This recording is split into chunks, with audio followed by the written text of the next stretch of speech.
Hi, all 17 of you. It's always fun when we have those few people just at the very start. Lucy, what a lovely name. Danny, there you are. Woodworking, little helpers. Make sure they're paying attention to their little fingers while I'm talking. Um, Ohio, man. Is there really a town called Pahrump, Nevada? Nevada, I'm sorry, that's always fun. Charlottesville, Virginia, where my aunt used to live.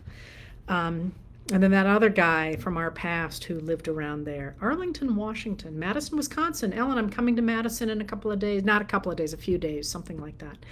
Anyways, so thanks for being here today. I am in the Pacific Northwest, and uh, the only thing that's killing me a little bit about this is that Maine is so beautiful and has been so beautiful for weeks that people are commenting on how we have not had this long a stretch of just spectacular weather since anybody can remember. And of course, I've been on the road the whole time through it.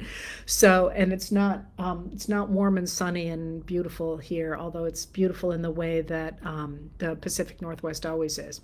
All right, let me do what I usually do with when I start is answer the easy questions quickly so that we get them out of the way.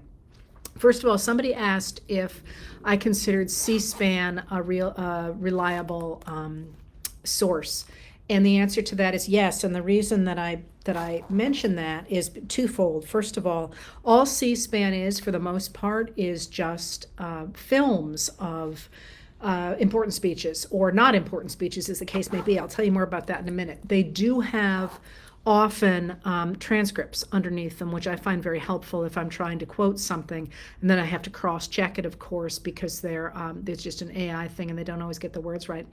But the reason I wanted to start with that is, for some reason, at some point, now I don't remember where or when, I was actually in the control room at C-SPAN. And if you sit there, or at least in those days, if you sat there, it was a while ago now, you could see the different cameras of where they were recording things in Congress and in hearing rooms. And I have to tell you, I'm not sure I've ever seen anything that was so mind-numbing, because the things that we see on TV are, the speeches that are, sort of speeches for the ages, or even ones that seem important. But there are cameras going on in all those hearing rooms and everything else. And like I said, I don't remember, I don't think I was supposed to be there. I think the green room was near. I was in the green room, and then I just wandered over, as I do.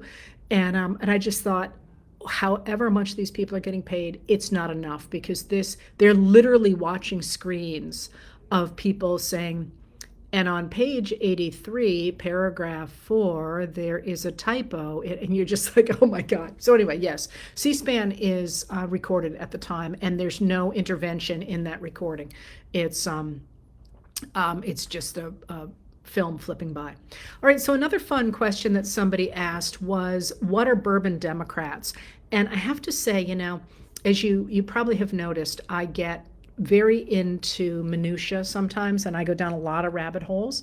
And one day I was actually teaching a course, and somebody said to me, what is this term bourbon Democrats? And I'd heard it my whole life, or since I was studying Reconstruction, but I didn't know. I thought somehow in my mind it had something to do with Kentucky because of bourbon whiskey. And but I really hadn't thought about it at all. So I did a really deep dive for a day on bourbon Democrats, and what I learned was actually really interesting, because the idea behind bourbon Democrats is, in the late 19th century, it starts the term bourbon Democrats begins being used for the first time in 1871. And if you remember all these things I talk about when we get the concept of communism or socialism in the United States, that's the same year. It's 1871. And what the Southern former Confederates are talking about when they talk about the idea that Black Americans are socialists or communists is that their voting power will enable them, who don't have property and who are generally working for other people because of human enslavement, right? That they will vote for lawmakers who will put in roads and schools and hospitals, and those can only be paid for with tax dollars, and those tax dollars, by definition in the American South, will almost always come from white Americans. So these people who wanted to stop Black rights and Black voting said that that black voting was socialism, because they would vote for policies that would redistribute wealth from hardworking white men to African Americans. And so that's what's going on one side of the ledger. But on the other side, and the reason they talk about it in class terms is because after 1870, you can't throw people out of the vote based on race or color or previous condition of servitude. That's the 15th Amendment to the Constitution. And in that same year, we get the establishment of the Department of Justice, which is there to protect black rights. In that period, it does much more than that now. Anyway, so what happens is that in 1871, in Bourbon, Kentucky, there is a group of white supremacists, former Confederates, who don't want any part of the idea of black rights. And one of the northern newspapers refers to them as Bourbon Democrats. But that county name came from the idea of the Bourbon dynasty in Europe, which is this, it starts in like the 1200s. I don't know anything about European history, but it starts in like the 1200s, and many of the monarchies in Europe come from that family dynasty. Well, in 1848, in France, King Louis Philippe gets overthrown and is forced to abdicate.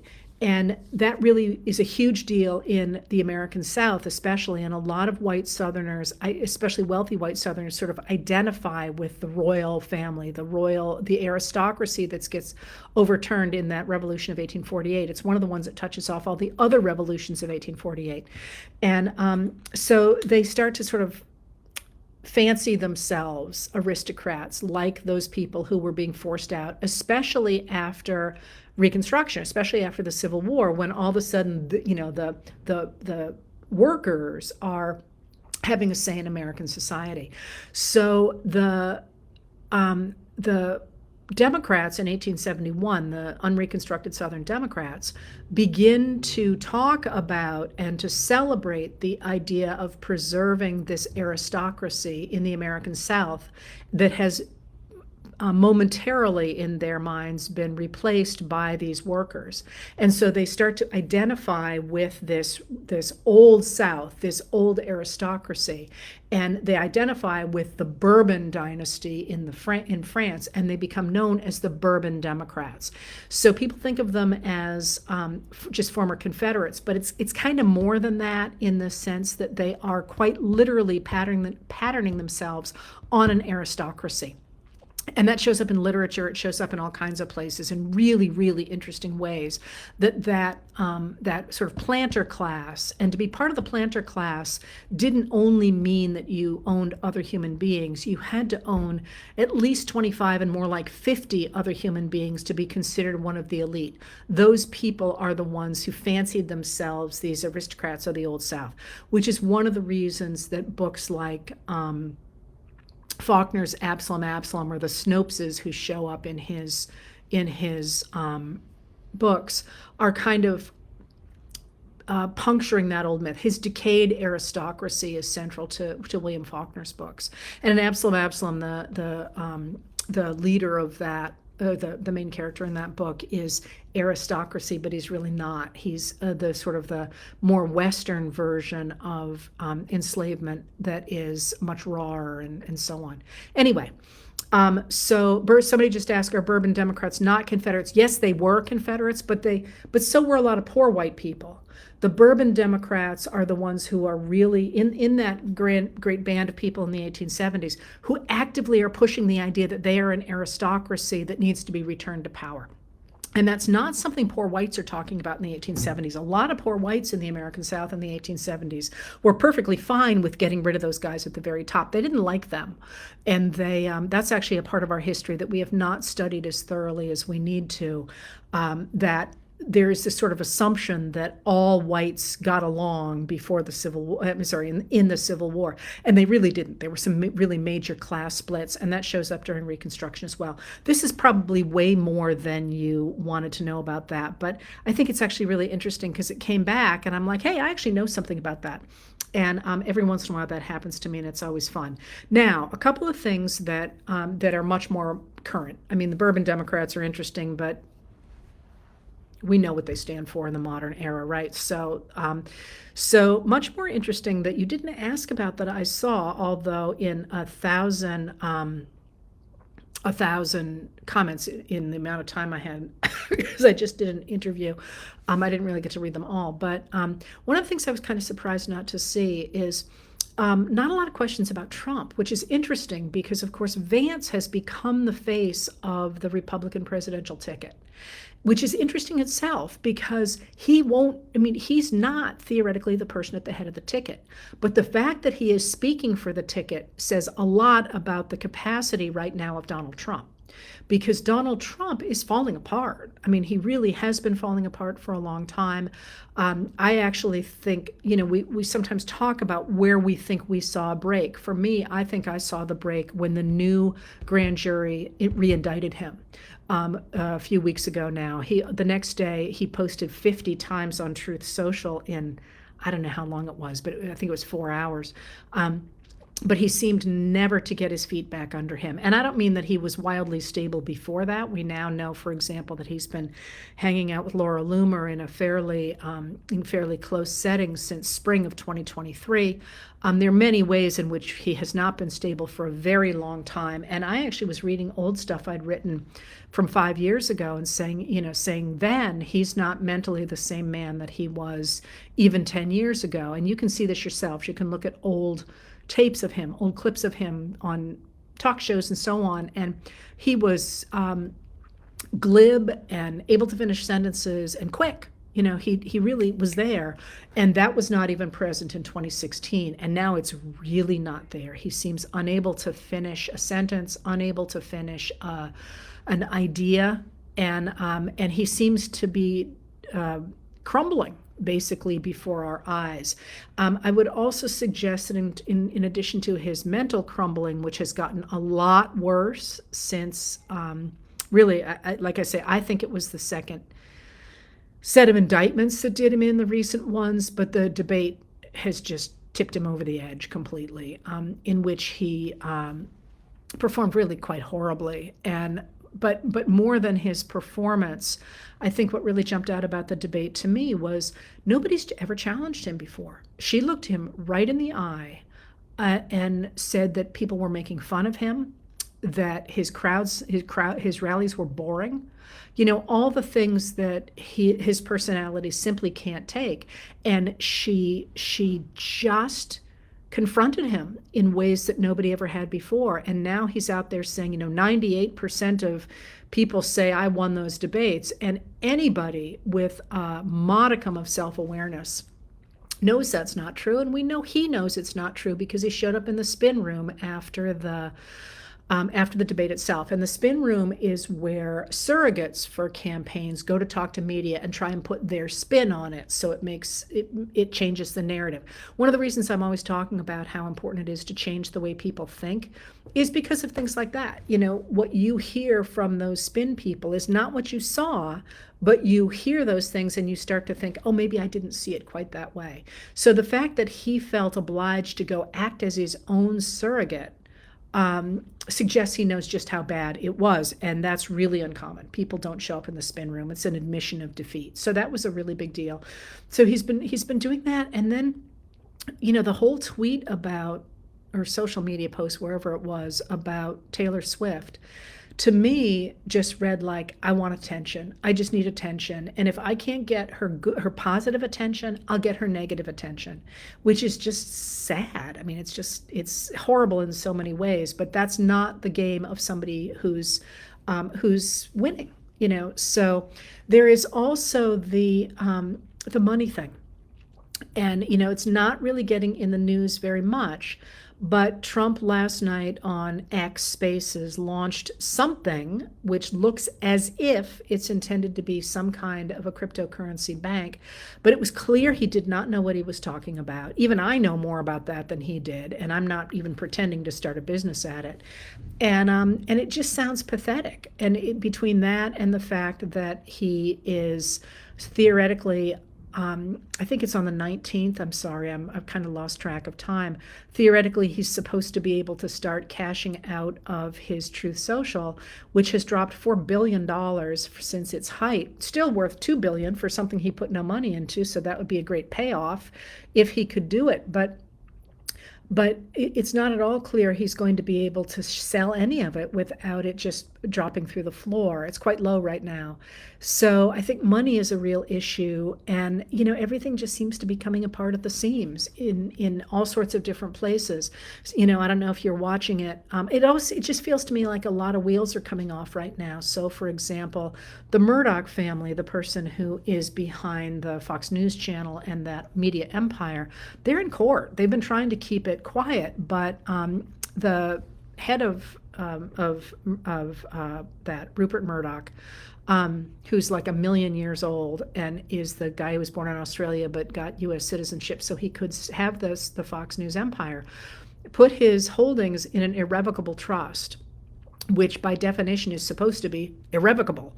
But he is in court right now to try and break that trust so that he can make sure his son, Lachlan, maintains control of the Fox News channel, because Lachlan's the only right-wing member of the crew, of all of his heirs, and he wants to give it to him and make sure the others don't get a say in it. And it's not clear that's going to happen. But if you are a Murdoch and your own father recognizes that you are not buying in this right-wing stuff, that's kind of a sign that maybe this moment is passing.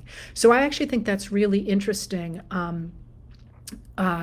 Both that it's going on, and I would urge you to watch Trump very closely.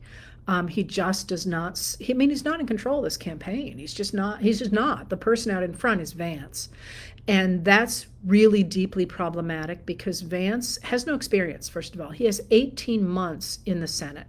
That's it. That's all of his experience in elected office. Literally, Sarah Palin had more experience in elected office than J.D. Vance does. And he's done nothing in that office except to say no to other people's proposals. And the idea that we would put him in the White House behind a 78-year-old man who is not seemingly in good mental health, actuarial tables suggest that a quarter of 78-year-old men will not be around in 4 years. And to put him in that position so that he would step into that place when he is an avowed Christian nationalist who has talked about using power ruthlessly, that's a quote, is a real problem. And Vance is also charmless and not a good politician. So he has done things like what he pulled on Springfield, Ohio, which it seems to me was a pretty clear attempt both to gin up the idea of immigration as a real issue in the United States, although it has not been the issue that the Republicans expected it to be in this cycle, and I could talk to you about why, but also because I really think they're trying desperately to take the Senate, because I think there's some pretty good sense that the White House might be a stretch, might not be. I'll talk more about that in a minute. And even the House might be wavering a bit. But if they can hold on to the Senate, they can stop a Harris Walz administration from accomplishing anything. And so I think that they're really trying to knock off Sherrod Brown from being reelected in Ohio, and that's an attempt, I think, to do that. Although Sherrod Brown is quite a strong candidate, and his opponent Moreno, I guess it is again somebody who has not held elected office before and has a deeply problematic history of his own.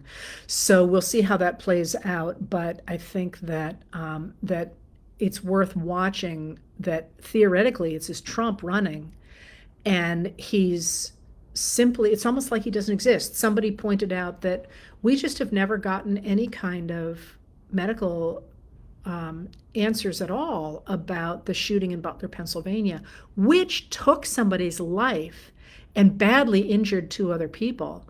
And Trump had literally said in the last debate a week ago that he had taken a bullet for democracy. And that's not a direct quote from that. He did say that in a direct quote earlier. And yet it's almost like people are just agreeing not to ask, which is a very odd thing. All right. Somebody asked more about why Vance is in there. So there are two things going on with Vance. There is this weird meeting we've got here between the tech bros like Peter Thiel, and Peter Thiel is the one who bankrolled J.D. Vance's Senate run. And one of the things that both Thiel and J.D. Vance have talked about is getting rid of what they consider a current ruling class in the United States. That is the people who are in the media, in the universities, in government, both the state and the national level, that they think are hostile to Christian nationalism, and replacing them, as J.D. Vance has said, with a new ruling, he calls it a ruling class. And that is obviously this idea of an aristocracy that is like people like Peter Thiel have talked about, and other of the tech bros, as they call them, this idea of creating a new society based on a very few leaders who are technological leaders who will reorder human society. It's a fantasy. It's also a potentially extraordinarily dangerous fantasy. But Vance is the overlap between that and the Christian nationalists who want to have a ruling society that will impose Christian nationalism on the rest of the country, on the majority, to do things like outlaw abortion and get rid of, a lot of people talk about getting rid of women voting, creating a hierarchy in which a few white, heteronormative, wealthy men rule over the rest of us, rather like a bourbon Democrat, actually. Interesting, I hadn't thought about that. So that's the overlap, that Vance is a Thiel creation, but he is also a recent convert to a radical form of Catholicism that calls for imposing its will on the rest of America and on the rest of the world. All right, so someone just said, could I compare Viktor Orban's? Yes, that is literally from the playbook of Project 2025 is literally from Viktor Orban's takeover of Hungary, as in the Heritage Foundation got a new president a number of years ago, 3 years or so ago, and he allied the Heritage Foundation with Viktor Orban's Danube Institute. That's the think tank that is attached to Viktor Orban, and their playbook is the same. It is the same playbook between the two. And the argument behind both of them is that democracy destroys a nation because it weakens it, first by permitting immigrants to come in, and they will, and I'm not even going to say this because it can be taken out of context, they will do the horrible things to the blood of a country that you hear. That's straight authoritarianism talk. But that immigrants will weaken a society, which is just, I'm going to editorialize here. America is made of immigrants, for God's sake. All right, I'll stop. And it gives equal rights to LGBTQ plus people and women. And by doing that, it destroys the patriarchy that creates a strong society. So one of the things that they want to do is get rid of the equality before the law and the right to have a say in your government that is central to democracy. And they're quite articulate about this. This is not, something you have to suss out, right? They literally give speeches about this and say, this is what we're doing. And you see it in all kinds of places that in the United States now, as well as in places like Hungary and places like Russia. And as I say, they are quite literally trying to overthrow democracy. That's the plan. And that's how the link is there between Viktor Orban and Project 2025. All right. And Leonard Leo, of course, is part of this. Yes, somebody just asked about this, crushing liberal domination of society. It's so interesting because the way they think about that is if somehow this cabal of a certain kind of thinkers came and took over these institutions.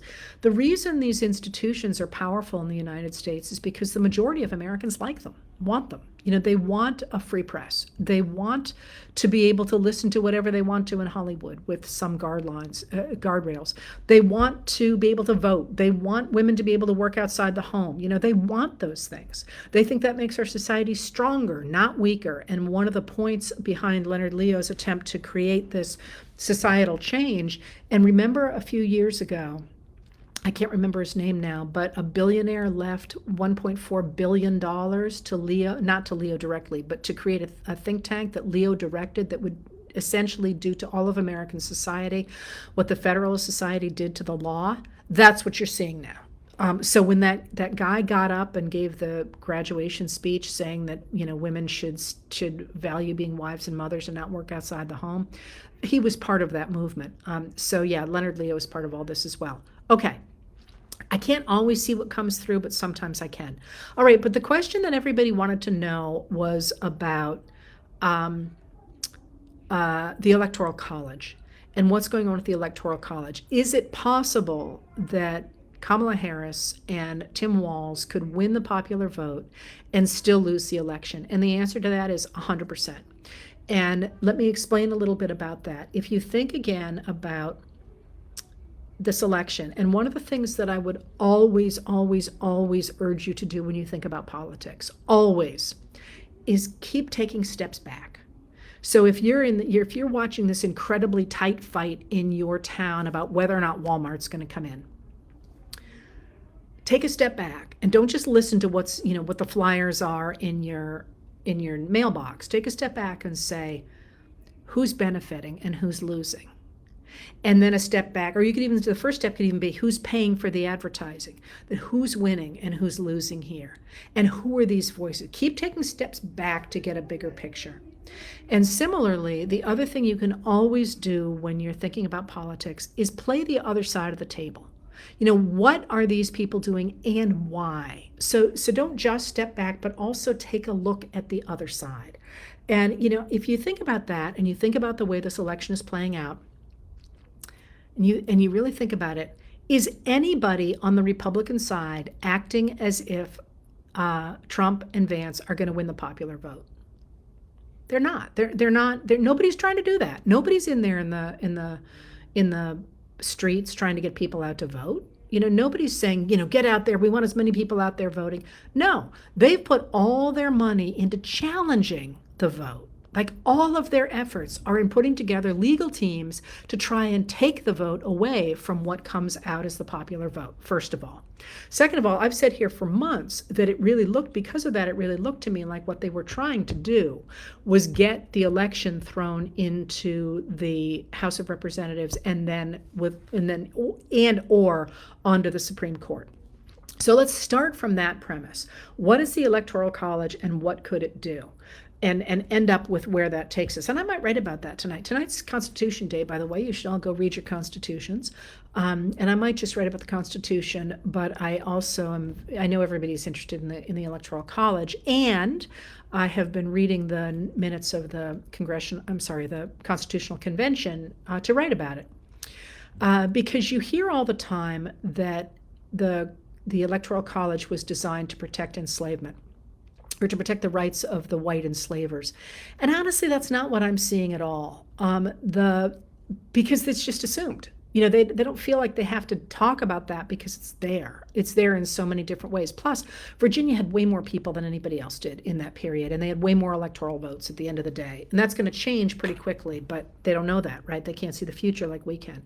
What they're concerned about when they are framing the Constitution is how to elect a president without creating a dictatorship. And there are really two major ways that they talk about it. So there's a fight going on here and I can't see what it is. They talk about it in two ways. If a lot of people say we want Congress, that's not what they call it, then they call it something else, but it becomes known as Congress. We want Congress to elect the president. And there are a bunch of people, Madison included, who say, no freaking way. He doesn't say it that way. I'm editorializing. No freaking way, because what you're going to end up with is you're going to get people in Congress electing one of their own. And pretty soon, because they're not even sure, remember, there isn't a limit until the 20th century on how many terms you can run. They're all hashing this out, and they're like, you're going to end up with a dictatorship. We're not going to let Congress do it. So a lot of people are like, popular vote. And actually, Madison likes the popular vote. You should be popular vote. But then people say, well, that's not really fair either, because what's going to happen is the big states are going to elect their own favorite sons, and the little states are never going to stand a chance. So we can't really do that either. So what they come up with, and they fight about this a lot of the Constitutional Convention is about how are you going to elect a president? And one of the things they say is we want to get a president elected in such a way that he's not beholden to anyone. Because the minute he's beholden to somebody, you're going to end up creating a monarchy, you know? So what they decide to do is they decide to come up with these electors who do not meet in the official place where the Congress meets or the government meets, and they can't hold a public office, and they show up just for this one event, and then they go away. And so they create this idea of this electoral college with the idea that what people will do is they will vote for famous, well-known people in their states that will then meet somewhere and come up with a number of names and hash things out. And if they can't really come up with a final one person, which won't always happen, they'll throw it into the House of Representatives where every state gets a single vote. Now that's going to change pretty quickly. But this is what they come up with the idea that they're trying to take away the right of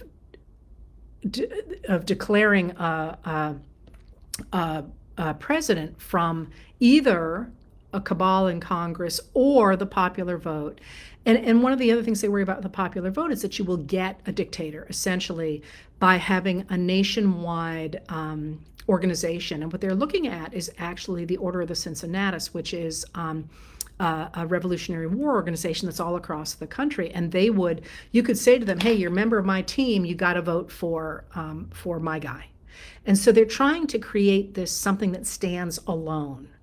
And the idea behind it is that you're trying to balance out all the states by having the electors be the number of people that you have senators, so 2 for every state, and the number of people in the House of Representatives. But there's 2 kickers to that play out over time. First of all, the framers don't think there are going to be political parties. Those are the things they call factions in this period. They do not think there are going to be factions, and you can look in Federalist number 10 if you want to. It's available online. That's James Madison saying how, we're not going to have political parties in this country, and the fact they don't believe in political parties is going to give us all kinds of trouble. But what happens then is that we have this setup, right? But it doesn't really matter. In the first 2 elections, we're going to get George Washington, and George Washington is going to get all the electoral votes because everybody loves George Washington, or at least feels pressured to vote for George Washington, right? And so then we get the problem of 1796. What's going to happen in 1796? Big fight over 1796, and John Adams gets the presidency and Thomas Jefferson does not. But Thomas Jefferson, remember I told you that Virginia had a ton of electoral votes? Thomas Jefferson looks at the votes from Virginia and he recognizes that if Virginia had given all of its electoral votes to him, he would have won the election. That's the first kicker.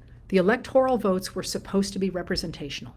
So that if you had, and I'm going to invent the numbers here, but if you had 10 electors and half of your delegation went for one person and half for the other, 5 of the delegates would go to one and 5 would go for the other. It was supposed to be representational. Jefferson convinces Virginia to give all of their votes to him. We start the winner-take-all system, and that's in the election of 1800. By about 1840, all of the states have gone to winner-take-all, because if they don't, their guy's never going to win because of the bigger states like Virginia going winner-take-all. Right now, there are only 2 states that are not winner-take-all. They're Nebraska and Maine. And one of the first things that here I'm editorializing again, but one of the first things I would love to see us do is if people don't want to get rid of the Electoral College system, we should make it representational. And James Madison said the same thing. He took one look at what had happened and he said, we have to amend the Constitution to make this representational, because pretty soon you're going to have a case where somebody's going to lose the popular vote and win in the Electoral College, and that is going to destroy the legitimacy of the government. I'm not done yet, though. So that's what happens first. That's the election of 1800, and by about 1830, 1840, all of the states are going to be winner take all. So that starts the perversion of the Electoral College. But here's the other piece of it. So when they came up with this system, the idea was that, remember, you had those 2 senators, but that you were going to get more districts as soon as your population grew. And the early districts were, I think it was 30,000 people, right? But here was the problem. In the census of 1920, it was very clear that the country was huge. It was booming, way bigger than the framers could ever have foreseen, of course, because we're not going to get the Louisiana Purchase until 1803 after the Constitution is signed. We're not going to get the Treaty of Guadalupe Hidalgo until 1848, which is going to give us all that other land. We're going to get the treaty that gives us Alaska in 1867, and then we're going to get the Gadsden Purchase in 1854, and Hawaii. I'm sorry, I'm doing this as I cross the country, not by date. And then, of course, Hawaii in 1890. Oh, don't hate me if you're from Hawaii. I believe it's 1897, but I could be wrong on that one. Anyway, so they can't foresee any of this, right? And they also can't foresee steel frame construction. We're going to get steel frame construction in 1873, and that's going to make people able to make skyscrapers that scrape the sky, right? That they're really tall, and that's going to dramatically increase the number of people in urban areas. And we're also going to get modern transportation so that you can have more people in modern cities. And by the 1880s, we're going to get germ theory, and germ theory is going to enable people to have sewage and water separate in the cities so that you could have much higher populations without everybody dying from illness. So those changes mean that you start to get really dramatic differences in size between the rural areas and the urban areas. And in the census of 1920, something happens for the first time, and that is that it becomes clear that the urban areas are bigger than the rural areas. More people live in cities than live in the country, and cities are defined quite small in those days. I don't remember what it is, but it's in the, I want to say like 10,000. It's quite small compared to what we would consider a city nowadays. But this is also the period of Southern and Eastern European immigration to those cities. And Congress looks at this change, and they don't want to redistrict based on this. They don't want those new voices to have the same kind of say that the essentially white rural voices have had, because Black rural voices and Hispanic rural voices are essentially cut out of the vote in this period. So what they do is they can't agree what to do for most of the 1920s, and then in 1929, they agree to cap the number of seats in the House of Representatives. And when they cap the number of seats there, what that means at 435 is that districts start to get bigger and bigger and bigger. So I believe the average size of a district now is somewhere around 500,000 people. Well, think of what that does. If you live in California, for example, and your districts are that big, you have much less representation than if you had kept the much lower number. Right? So that changes the Electoral College as well. It also changes our relationship to our government, because in my state, where our districts are still quite small, I literally know my delegations, because there aren't that many of us. But if your Congress critter has 500,000 people that they're trying to look after, you don't know them, and you probably don't get the kinds of service that you ought to have from that level. Anyway, so they cap it in a way that is really detrimental to the larger population centers. And what that means is that we have had in our past a number of times in which the popular vote, the person who wins the popular vote does not win the electoral vote. And the first time that happened really is going to be 1828 with Andrew Jackson. And he says, he actually is one of his first messages to Congress is he says, fix this.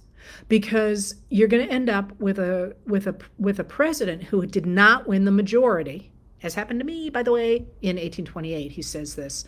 He is reelected. He is actually elected in 28. And people aren't going to take this government seriously any longer. And of course, they don't change it.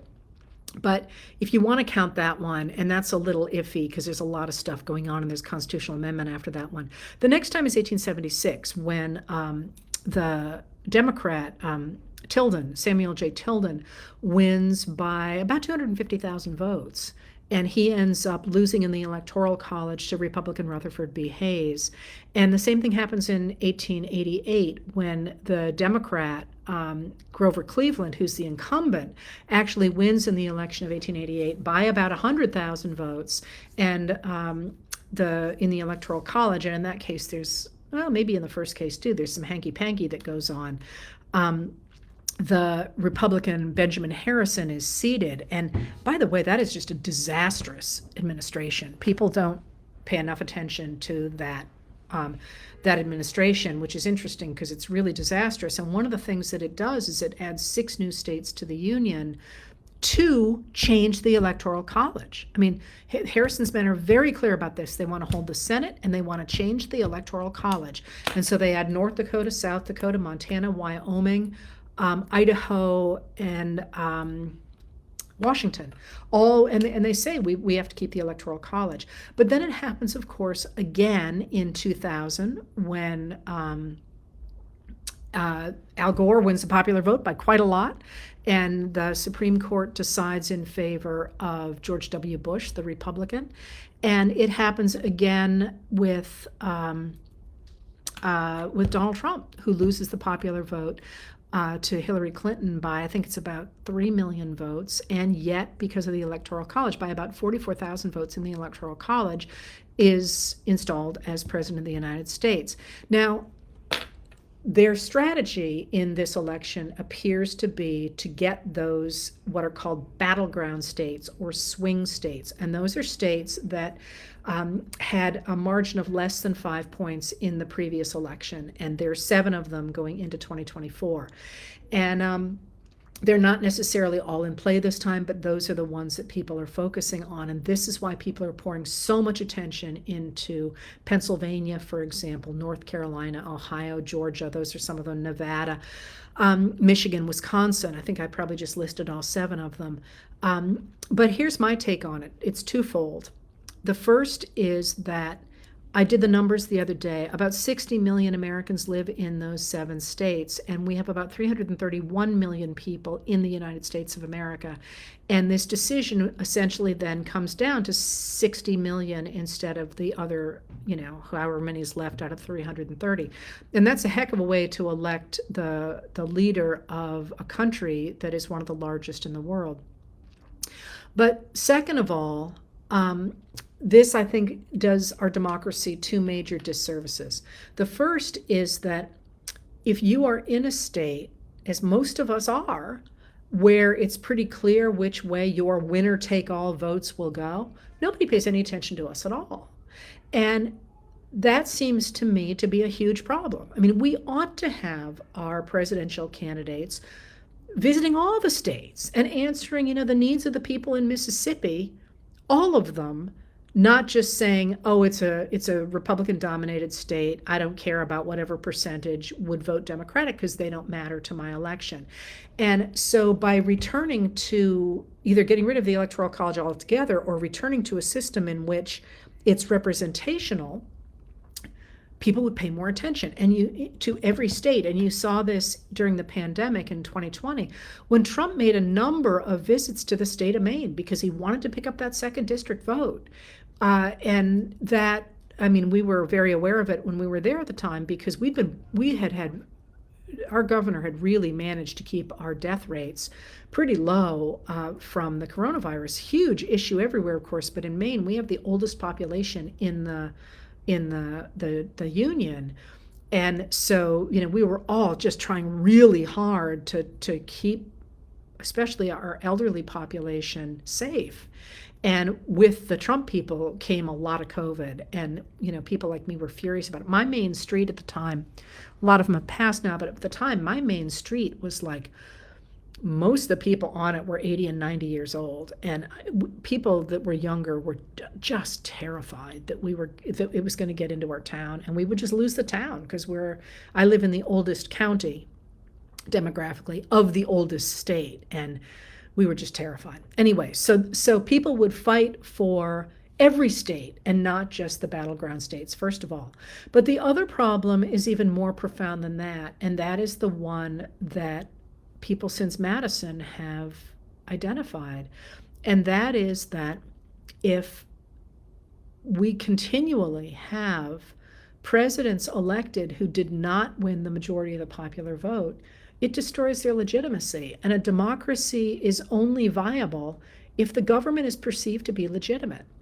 And this is one that I grapple with a lot going into this election, because if Trump loses the popular vote by a lot, which it really looks like he will, and yet wins in the Electoral College, what does that say about his legitimacy? When the Electoral College, the way it is currently structured, with the changes I identified, is still the method by which we have chosen our president, how many people will say, okay, yeah, I'll go with the national abortion ban and all that because of the Electoral College?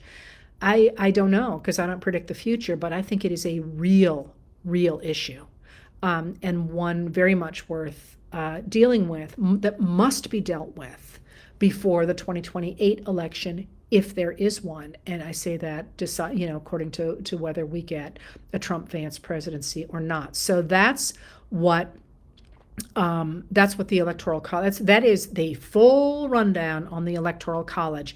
Somebody said, how do we get rid of it? We get rid of it by electing Walz and Vance. Walz and Harris. I'm looking at the clock over here because there's a couple more things I wanted to pay attention to. But we also must win those battleground states. So it's really important that we win Massachusetts, but we must win Pennsylvania as well, and North Carolina, and many of these other states, because once the Democrats win those states and get rid of the gerrymandering, the partisan gerrymandering that is making Ohio, for example, such a disastrous place in so many ways. I mean, the corruption in Ohio is off the charts.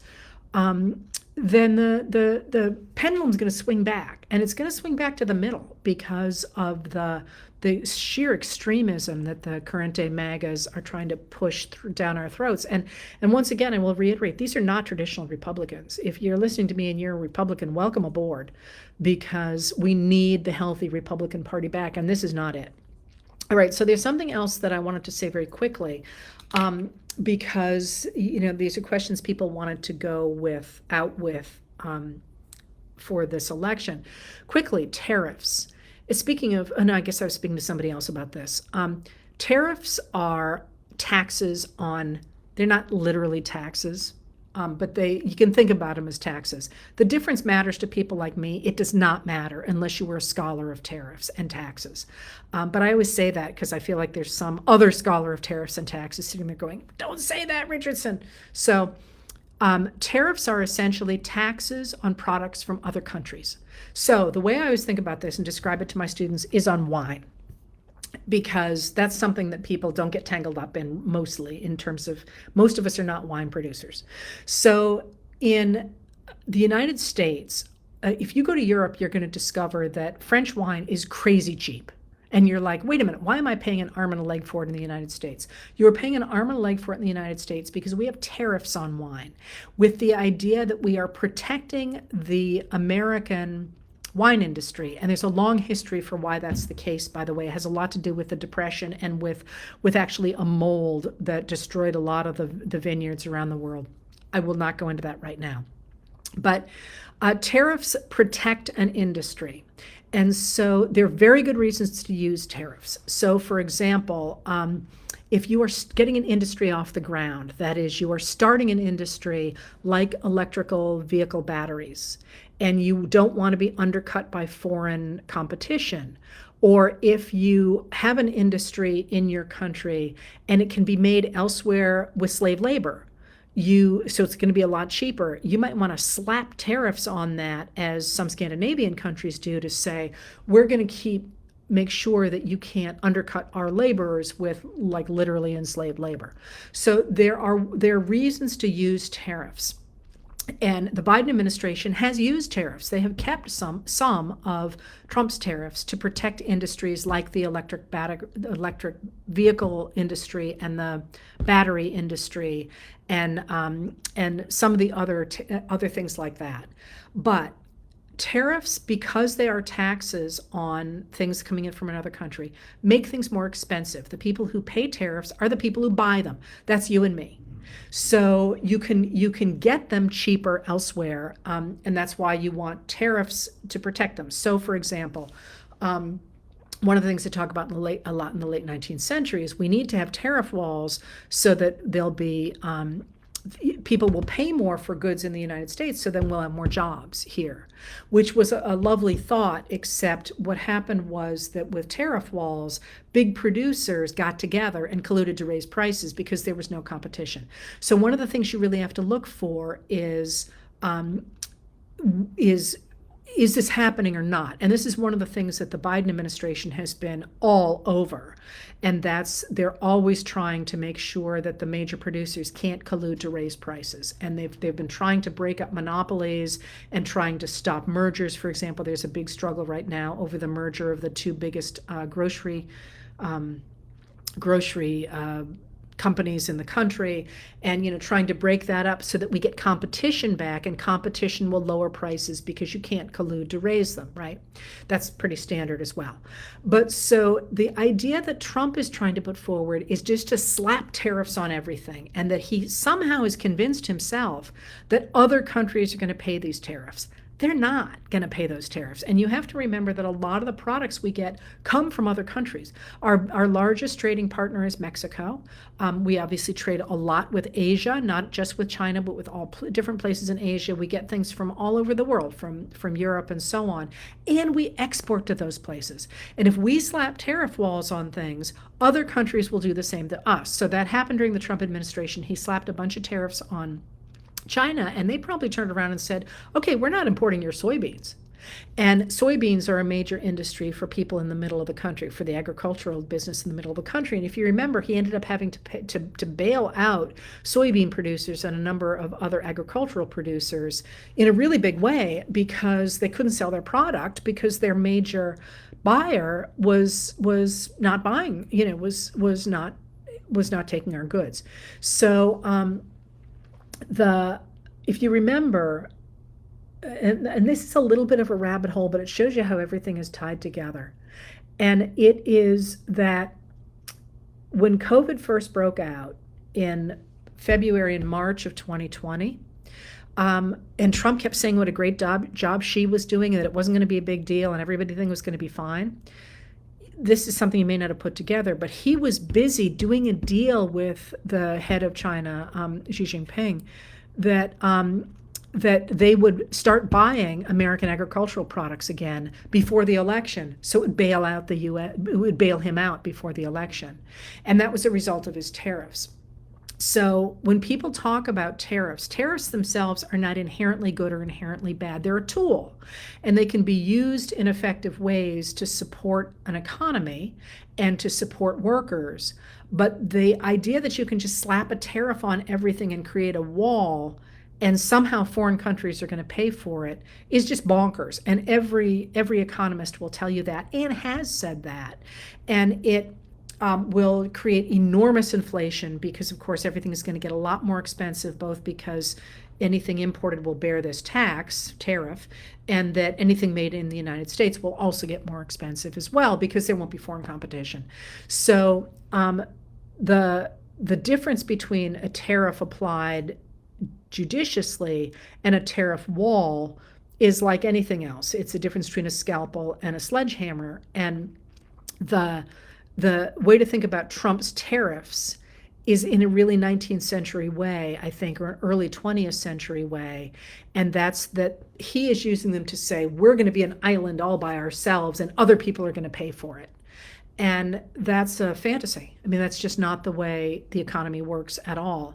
It's a sort of a gut this is how we're going to be. We're going to be just us, and we're going to be, we're going to be strong, just us. And I think about it, it's very similar to the way they thought about things in the 19th century, and it's very similar to how people thought about taxes in the 1980s and the 1990s.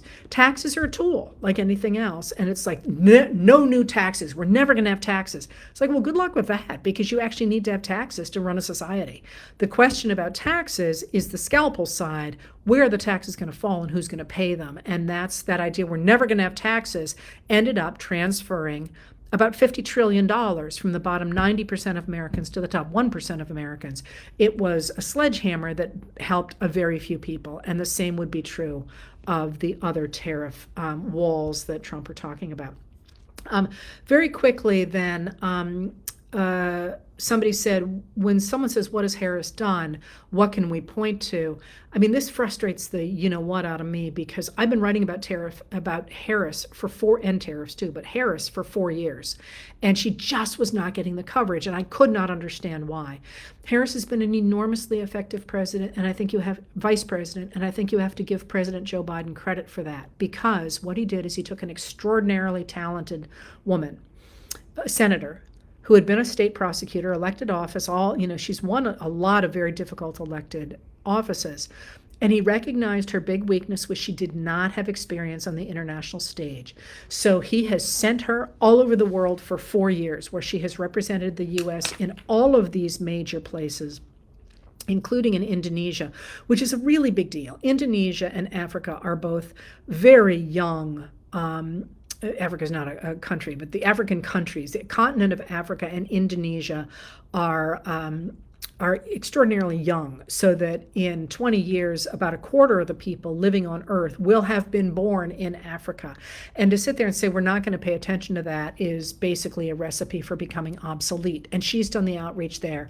She's also, of course, been in charge of trying to create what I've called these ad hoc committees, where the Biden administration has worked to bring together people interested in one thing or another, without regard to their forms of government, to address things like the fentanyl crisis. So they brought together the Chinese China is responsible for the precursor chemicals, and other countries that are responsible for manufacturing those precursor chemicals into the fentanyl that comes across the border, and so on. She was responsible for looking at the countries where we had the most migration coming and trying to find the root causes of those, and working with those countries to stop migration at the source, rather than simply trying to catch the people who are crossing the border, which is, not nearly as effective as saying, let's find a way to keep people in their home countries. So that's the international side of it.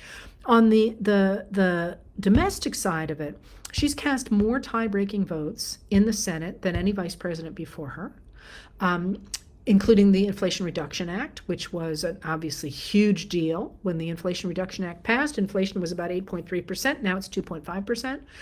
There are many other things that helped as well, but the Inflation Reduction Act really did reduce inflation. So she's done that, but she's also been at the front of the administration's outreach on women's issues, especially reproductive health issues, and on issues of minority communities or marginalized communities, and with young people. Maybe one of the reasons it hasn't gotten a lot of press is those different groups tend not to be in the press as much as more older established groups are. But she, you can see this on college campuses. She has been a rock star throughout, not just since she got the nomination, but for years now. She would show up on a college campus to talk about reproductive rights or gun safety, and they would be out the doors trying to listen to her.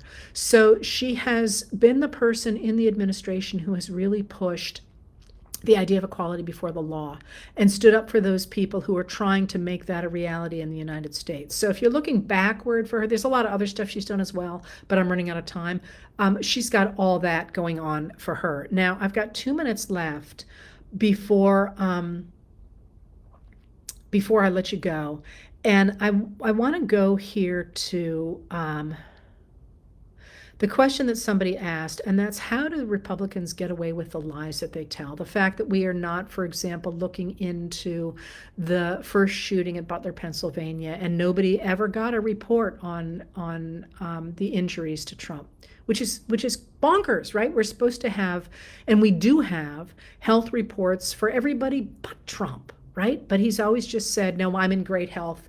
You know, that guy he trotted out said, I'm in the best health I've ever been, right? Or he's in the best health of any man. And we just have to take his word for the fact he was shot in the ear by a bullet, even though the ear seems fine now. I mean, it's just weird. It's all just weird, right? And the whole thing about the immigrants in Springfield, Ohio, we know is a lie. We know it's a lie. The same thing with the Aurora, Colorado stuff they're talking about is a lie. I mean, there's no basis in fact. How do they keep getting away with it? And the answer is we let them. I think that there has been a tendency in the United States, at least since Watergate and Woodward and Bernstein, to trust that the media has it all in hand. And the media is great in a lot of ways, but they can't cover everything and they can't do everything. And one of the things that I think we're seeing in this cycle is ordinary people saying, wait, that's not what happened in my town. And that's certainly what the people of Springfield, Ohio are doing. And people like me, but also people like you on social media and so on, saying, no, that's not true. That's not what happened.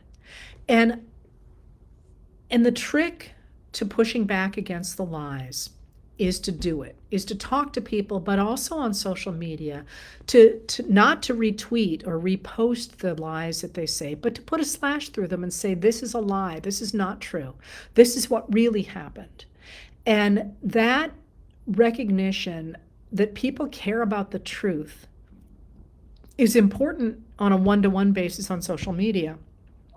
But if you notice, what used to pass in our history, the recent history, as a Trump lie, is not passing any longer. So the Springfield, Ohio lies are horrible. They are authoritarian lies. They have parallels to the worst moments in human history. And we're hearing more like that as well. But they're not standing. People are pushing back and saying, this is not what happened. This is a lie. And that's making its way into the media. And I don't mean just that particular thing, although people like Dana Bash certainly pushed back on Vance with that, and other people have as well. But you're seeing more reporters actually digging into the lies and saying, wait a minute, this is not what happened. And the way you make that change is you keep up that pressure. Crucially, not by recirculating the lies themselves, but by identifying them as lies when you recirculate them, or pushing back on them and saying, this is not true, this is not what's happening. And I'm certainly seeing so much more of that than we did in 2015, for sure. And that we have even as recently as 2022. So that's how you push back, is you speak up and you take back the narrative. And in this moment, nothing matters more than our voices doing that, because it's not just me doing it, and it's not just you doing it. It's all of us doing it together, and it's news people listening to us and saying, hey, wait a minute, that's not quite right.